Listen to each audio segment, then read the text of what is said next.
नमस्कार, मी संदीप चव्हाण आणि आपण पाहत आहे टॉप न्यूज मराठी. चक्क सोशल मीडियामुळे एखाद्या देशाचं सरकार पलटू शकतं. सोशल मीडिया एखाद्या देशाचं सरकार घालवू शकतं. हा प्रश्न खरं तर या प्रश्नाचं उत्तर शोधायचं म्हटलं तर त्याच्या मुळापाशी जावं लागेल. कारण सोशल मीडियावर बॅन आणलं म्हणून जनतेनं उठाव केला आणि सरकार कोसळलं तर हे केवळ निमित्त असेल. खरं तर सरकार कोसळण्यामागं आतापर्यंत विविध देशांमध्ये एक मूळ प्रमुख कारण राहिलंय आणि ते म्हणजे भ्रष्टाचार.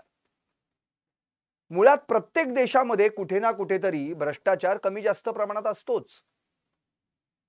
त्याशिवाय त्याच्या जोडीला बेरोजगारीचं कारण असतं. आता नेपाळमध्ये मात्र जिथं बेरोजगारांच्या रिकाम्या हातात मोबाईल आला, स्मार्टफोन आला, इंटरनेट आला आणि त्या माध्यमातून का होईना पण 4 पैसे त्यांना मिळवता येत आहेत. पण त्यात देखील सरकारनं आपली डिजिटल डिक्टेटरशिप म्हणजेच ज्याला आपण डिजिटल हुकुमशाही म्हणू, हे काहीतरी एक विचित्रच तंत्र आणलं. त्यामुळे मात्र तिथले लोक संतापले. म्हणजे तुम्हीही आम्हाला काही कमवण्याचं साधन देत नाहीये आणि आम्ही जर कुठून कमवतोय तर त्याच्यावर पण तुम्ही बंदी आणताय. त्यामुळं हा सगळा संताप मग त्याचा उद्रेक झाला. अर्थात गेल्या 34 वर्षांमध्ये नेपाळमध्ये प्रचंड मोठ्या प्रमाणावर भ्रष्टाचार झालेला आहेच. पण त्याच्या विरोधात संघटितरित्या आवाज उठवण्यात तिथली जनता कमी पडली. आधी राजेशाही, मग लोकशाही, पुन्हा राजेशाही हवी म्हणून आंदोलन. पण आता जेव्हा तरुण पिढीनंच हे आंदोलन हातात घेतलं तेव्हा मात्र सरकारच्या हातातून सगळंच निसटलं आणि म्हणूनच नेपाळचं सरकार कोसळलं. आता ज्यानं हे आंदोलन केलंय त्या पिढीचं नाव आहे जेन झी. हे जेन झी काय आहे आणि जेन झीनं का उठाव केला आणि चक्क सोशल मीडियाच्या माध्यमातून नेपाळचं सरकार कसं पडलं यावरच माझं लाईव्ह आहे. जेन झीनं उठाव का केला, चक्क सोशल मीडियानं घालवलं नेपाळ सरकार. मुळात एकतर याची बीज या आंदोलनाची खूप खोलवर आहेत. पण त्याला काहीतरी निमित्त हवं असतं आणि ते निमित्त झालं सोशल मीडियावर नेपाळ सरकारनं आणलेला बॅन. मुळात ऑगस्ट 2025 च्या मध्यातच एक राष्ट्रीय सुरक्षिततेच्या नावाखाली नेपाळ सरकारनं फेसबुक, इंस्टाग्राम, व्हॉट्सॲप अशा 26 सोशल मीडिया प्लॅटफॉर्मवर बंदी आणण्याचं प्रयोजन सुरू केलं. मग त्यामध्ये त्यांनी काही अटी घातल्या. त्यात प्लॅटफॉर्म नोंदणी नियमांचं उल्लंघन केलं जातंय म्हणून त्यांच्यावर आम्ही बंदी घालवली. आता तरुणांनी सरकारच्या याच हालचालीला भ्रष्टाचाराचे आरोप दडपण्यासाठी आणि निषेध मोहिमा थांबवण्यासाठीच सरकारनं हे पाऊल उचललंय असं पाहिलं. अर्थात जेन झीनं मग 15 ऑगस्ट रोजी काठमांडूमध्ये सर्वात मोठं पहिलं आंदोलन केलं ज्यात हजारो तरुण रस्त्यावर उतरले. पहिल्यांदा जेन झी म्हणजे काय हेही समजून सांगतो. 1997 ते 2012 या दरम्यान डिजिटल क्रांती जगभरात झाली. इंटरनेटचं जाळं पसरलं आणि या दरम्यान जी काही मुलं जन्माला आली अर्थातच ती जसजशी वयानं वाढत गेली तसतसं त्यांच्या हातात स्मार्टफोन, इंटरनेट, सोशल मीडिया आणि मग सोशल मीडिया त्यांचा जणू सोबतीच बनला. मग कुणी युट्यूबवर अभ्यास करतंय, तर कुणी युट्यूबच्या माध्यमातून पैसे कमवण्याचं साधन म्हणून त्याचा उपयोग करतंय. त्यामुळे 24 तास हातात मोबाईल असलेली पिढी म्हणजेच जेन झी, दुसरं काही नाही. आता झालं असं की मुळातच गेल्याच महिन्यात नेपाळच्या सर्वोच्च न्यायालयानं म्हणजे गेल्या वर्षीच्या एक नोटीस जारी केली की सर्व प्लॅटफॉर्म वरील जे मीडिया प्लॅटफॉर्म्स आहेत, सोशल मीडिया प्लॅटफॉर्म्स, त्यांनी 28 ऑगस्ट पासून सुरू होणाऱ्या आठवड्याच्या आत स्वतःची नोंदणी केली पाहिजे. आणि त्यात जर ते कमी पडले किंवा ती नोंदणी केली गेली नाही तर त्यांच्यावर बॅन आणण्यात येईल. आता झालं असं की मेटाचे जे काही सोशल मीडिया ॲप्स आहेत, फेसबुक आहे, इंस्टाग्राम आहे, व्हॉट्सॲप आहे किंवा अल्फाबेटचे यूट्यूब आहे, एक्स म्हणजे पूर्वीचं ट्विटर आहे, रेडिट आहे, लिंक्डइन आहे, आदी 26 सोशल मीडिया प्लॅटफॉर्मपैकी कुणीही 7 दिवसांच्या कालावधीत नोंदणी केली नाही. अर्थातच त्यामुळं या 4 सप्टेंबर 2025 पासून नेपाळ सरकारनं या 26 सोशल मीडिया ॲप्सवर बंदी आणली. आता टिकटॉक, वायबर, निंबूज, पोपो लाईव्ह यासारख्या ॲप्सनी नोंदणी केली म्हणून त्यांच्यावर काही बंदी घालण्यात आली नाही. टेलिग्राम ग्लोबल डायरीच्या अनुप्रयोगांचा विचार देखील या ठिकाणी केला गेला, पण सध्या टेलिग्राममध्ये प्रवेश करता येत नाही. कारण सरकार असं म्हणतं नेपाळचं की हे प्लॅटफॉर्म ऑनलाईन फसवणुकीसाठी आणि मनी लॉन्ड्रिंगसाठी वापरलं जातं. त्यामुळे गेल्याच वर्षी टिकटॉकवर देखील बंदी घातली गेली. त्यामुळे जे लोकप्रिय सोशल मीडिया प्लॅटफॉर्म्स आहेत किंवा ॲप्स आहेत तेच तरुणांना वापरता येत नव्हते आणि मग मात्र याच माध्यमातून सोशल मीडियाचं व्यसन लागलेल्या तरुणांना अर्थातच निष्क्रिय व्हावं लागलं. त्यांची पैशाचं साधन संपलं, ज्ञान जिथून मिळवायचे ते संपलं, आपल्याला स्वतःला एंटरटेन ज्यातून करता येतं तो विषय संपला. अर्थातच त्यामुळं हीच जनरेशन झेड या बॅनर खाली एकत्रित आलेली ही तरुण तरुणींची संघटना पुढे यांनीच रस्त्यावर उतरून आंदोलन करायला सुरुवात केली. मुळात एका आकडेवारीनुसार नेपाळमध्ये 1,35,00,000 फेसबुक वापरकर्ते आहेत आणि बहुतेक जण याच्यातले सुमारे 3.5 कोटी म्हणू आपण जे इंस्टाग्रामवर आहेत. आता फेसबुकवर पण बंदी आहे, इंस्टाग्रामवर पण बंदी. त्यापैकी बहुतेक जण हे त्यांच्या व्यवसायासाठी सोशल मीडियावर अवलंबून आहेत. आता यालाच बंदी घालण्यात आल्यानं अर्थातच हा सगळा निषेध भ्रष्टाचाराविरुद्ध जन आंदोलनामध्ये बदलला. आता मुळात फक्त सोशल मीडियावर बॅन घातला म्हणून हे आंदोलन झालं का? तर नाही. याच्या मागे मूळ कारण आहे ते भ्रष्टाचाराचं. नेपाळची बिघडत चाललेली अर्थव्यवस्था आणि हुकुमशाही नेतृत्व यामुळं हा सगळा प्रकार घडला. मुळात नेपाळमध्ये भ्रष्टाचार हा अगदी सरकारपासून न्यायपालिका, पोलीस, आरोग्य सेवा, शिक्षण क्षेत्र आदी विविध ठिकाणी पसरलाय. काही जर मोजके घोटाळे जर आपण बघितले तर कर मुद्रांक घोटाळा, कर तोडगा आयोग घोटाळा जो 10 अब्ज नेपाळी रुपये इतका झालाय, सहकारी घोटाळा, व्हिजिट विजा खंडणी घोटाळा, भूतानी निर्वासितांचा घोटाळा आणि असे कितीतरी.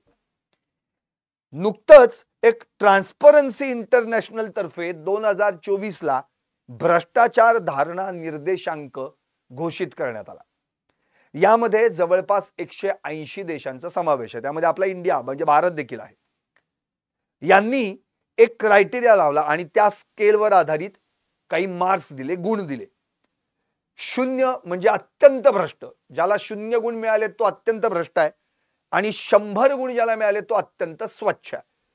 आता या स्केलनुसार नेपाळला मिळाले 34 गुण. म्हणजे विचार करा नेपाळमध्ये भ्रष्टाचार किती आहे. आता 34 वर्षांपासूनच मुळात या नेपाळमध्ये ही भ्रष्टाचाराची सगळी पाळंमुळं रोवली गेली होती। त्यामध्ये पुष्पकमल दहल प्रचंड, KP शर्मा ओली जे आता पंतप्रधान होते, ज्यांना राजीनामा द्यावा लागला आणि आता दुबईच्या दिशेने देखील ते गेलेले आहेत असं म्हटलं जातं। नंतर शेर बहादूर देवबा यांसारख्या नेत्यांनी दीर्घ राजवटीचं राज्य या नेपाळवर केलं आणि त्याच दरम्यान प्रचंड मोठ्या प्रमाणात भ्रष्टाचार झाला। यानंतर 7 सप्टेंबरला खऱ्या अर्थानं हा रोष रस्त्यावर दिसून आला। एकतर 4 सप्टेंबरला या सगळ्या ॲप्सवर बंदी घातली गेली। मग काठमांडूमध्ये हजारो निदर्शकांनी भ्रष्टाचाराविरुद्ध घोषणा द्यायला सुरुवात केली आणि थेट संसद भवनाकडे कूच केली।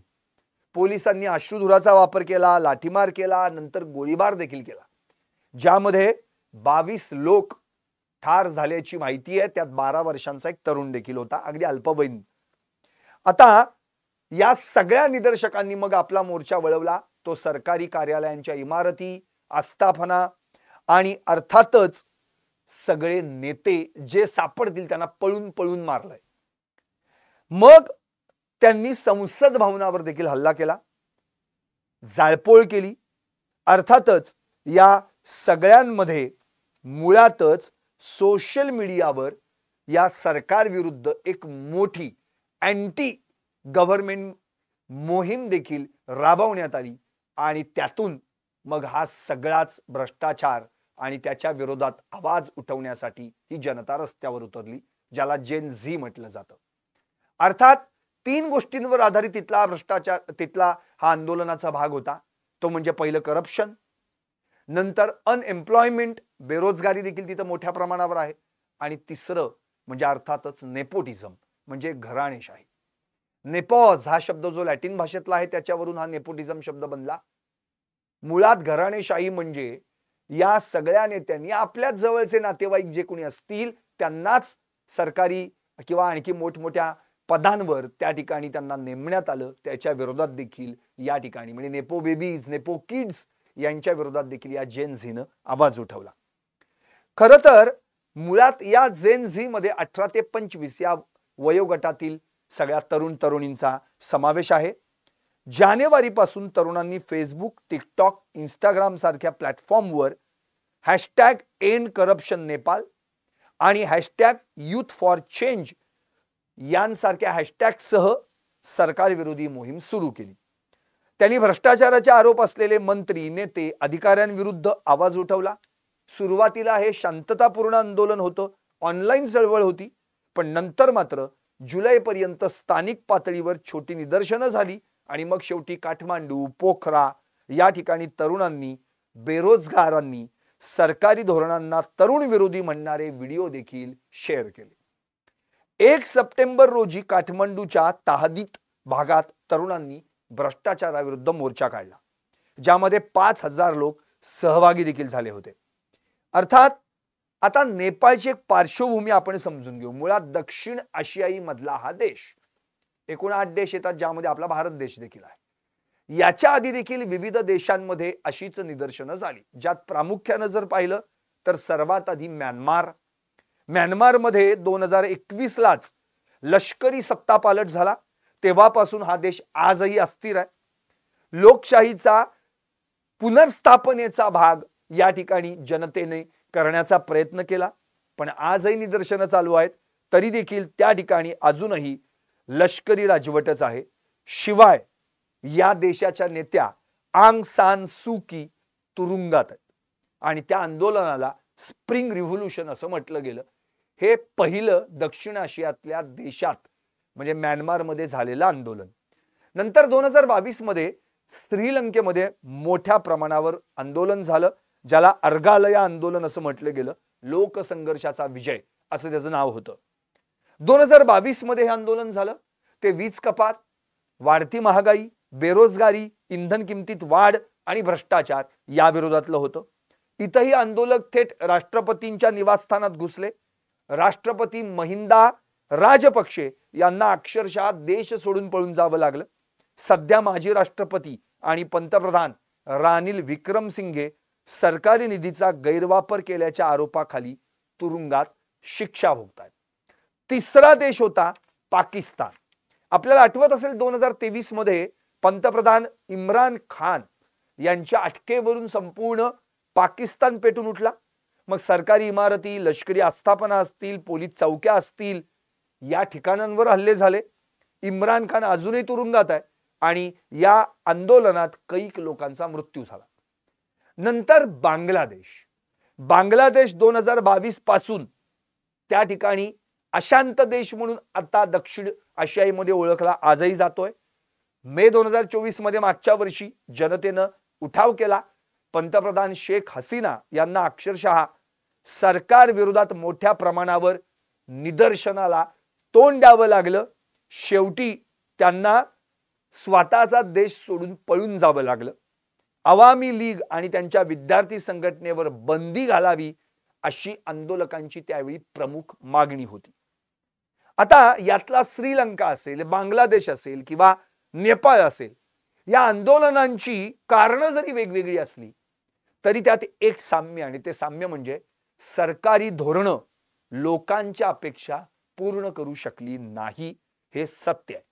आणि या तिन्ही आंदोलनांमध्ये सर्वात मोठा फॅक्टर ठरला तो तरुण, यूथ, आणि तिन्ही ठिकाणी सत्ता परिवर्तन झालं. शिवाय या तिन्ही आंदोलनांमागे कुणीही नेता नाही, हे वैशिष्ट्य या सगळ्या आंदोलनांचं होतं. आता नेपाळचं जर पाहिलं आपण तर दक्षिण आशियाई देशाचं हेच तर वैशिष्ट्य आहे की एखाद्या देशात जर कुठे काही घडलं तर त्याचे परिणाम पडसाद दुसऱ्या देशात बघायला मिळतात. नेपाळ आता सध्या पुरता खड्ड्यात गेलाय. म्हणजे मुळातच तो अत्यंत एक तर आधीच गरीब देश. एखादा आपण म्हणतो ना, राजवाडा जर समजा गळत असेल, राजवाड्याचं छत गळत असेल तर वाव असतो त्याच्या सुधारणेला. पण जर एखाद्या झोपडीचं छप्परच जर गळत असेल तर कालांतराने ती झोपडी सुद्धा पडून जाते. नेपाळचं देखील तसंच झालं.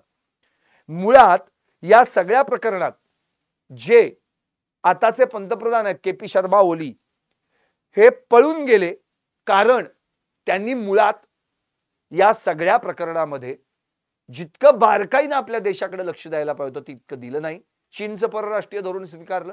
आत्ताच अलीकडे चीननं जी काही आपलं लष्करी सामर्थ्य दाखवलं, जी काही शस्त्र प्रदर्शन केलं, त्या ठिकाणी ते हजर होते. आता तसं पाहिलं तर हा एकदम टिचभर देश आहे. म्हणजे इनमिन किती 3 पक्ष, नेपाळी काँग्रेस, नंतर communist party of Nepal, Marxist आणि लेनिस्ट, आणि communist party of Nepal, Maoist centre. आता मुळात जी मी 2 शेवटची नावं घेतली ही एकाच पक्षाची 2 शक्ल आहेत. आणि नेपाळी काँग्रेस आलटून पालटून या 3 पक्षांच्या सत्ता त्या ठिकाणी येत असतात. मुळातच या ठिकाणी जो पक्ष सत्तेवर आला त्यातल्या कुठल्याही पक्षाने जनतेच्या विकासाकडे कधीही लक्ष दिलं नाही. त्यामुळं जी देशाची अर्थव्यवस्था आहे ती जैसे थेच ती आहे तशीच राहिली. एकतर राजेशाही होती ती राजेशाही गेली, आणि नंतर अल्प काळासाठी 2008 पासून जर आपण आता पाहिलं गेल्या 17 वर्षांचा लोकशाहीचा काळ आहे, तो देखील आता किती त्या ठिकाणी टिकणार आहे कुणास ठाऊक. कारण की आजही त्या ठिकाणी राजेशाही हवी म्हणून ज्ञानेंद्र शाह यांच्या नेतृत्वाखाली आंदोलन सुरू आहेत. शिवाय या ठिकाणी मुळात एकतर लोकांच्या ज्या मूलभूत गरजा आहेत त्या पूर्ण करण्यात सरकार अपयशी ठरलं.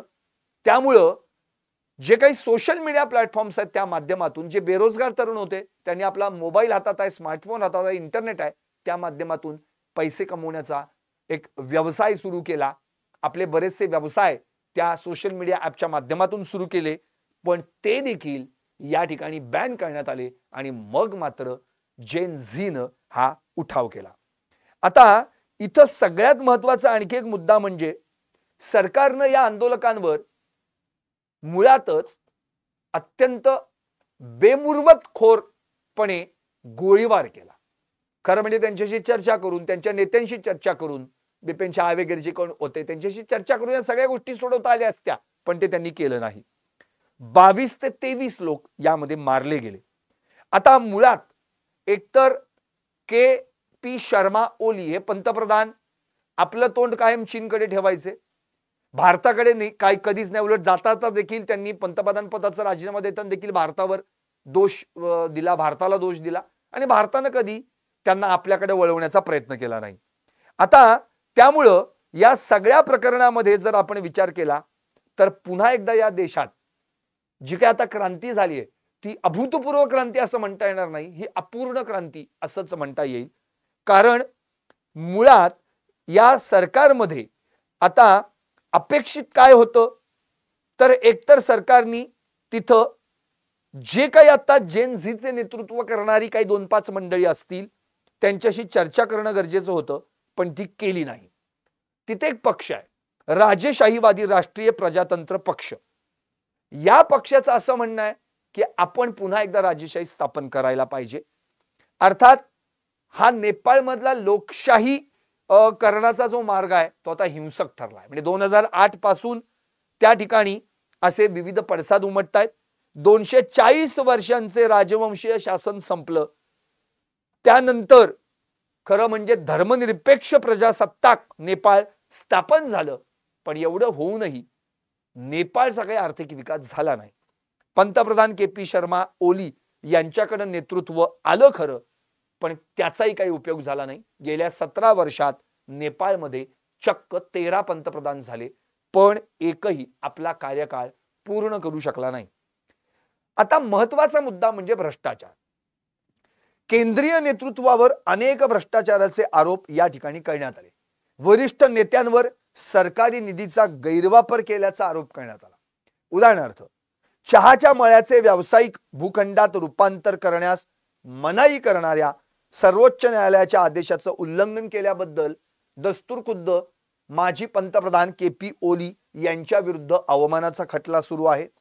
इतर 3 माजी पंतप्रधान म्हणजे आधीचे सरकारी जमीन बेकायदेशीरपणे खासगी व्यक्तींना दिल्याचा आरोप त्यांच्यावर आहे. यावेळी 3 वेळा पंतप्रधान बनलेले प्रचंड आणि 5 वेळा पंतप्रधान बनलेले शेर बहादूर देवबा यांचा समावेश नाही, ज्यांच्यावर सरकारी पैसे वळवण्याचा आणि बेकायदेशीर कमिशन कमवण्याचा मात्र आरोप आहे. आता या सगळ्या प्रकरणामध्ये जर आपण पाहिलं तर प्रचंड मोठ्या प्रमाणात नेपाळमधून स्थलांतर होते. आपण पाहतोय भारतामध्ये देखील अनेक नेपाळी लोक आहेत. जवळपास दरवर्षी सुमारे 10 लाख लोक नेपाळमधून मायग्रेट होतात. 2024 मध्ये प्रकाशित झालेल्या नेपाळ लिव्हिंग स्टँडर्ड्स अँड सर्वे रिपोर्टनुसार 67.2% वरून ही संख्या आता प्रचंड मोठ्या प्रमाणात कमी झाली आहे, ज्यांच्याकडे रोजगारच नाहीये. आणि मुळातच मंदावलेली अर्थव्यवस्था आणि सामान्य लोकसंख्येच्या संकटात भर या पलीकडे या नेपाळमध्ये दुसरं काहीही नाहीये. एकंदरीत काय, सदोष प्रशासन, भ्रष्टाचार, घोटाळे आणि चीन समर्थक परराष्ट्र धोरण या पलीकडे नेपाळमध्ये दुसरं काहीही पाहायला मिळालं नाही.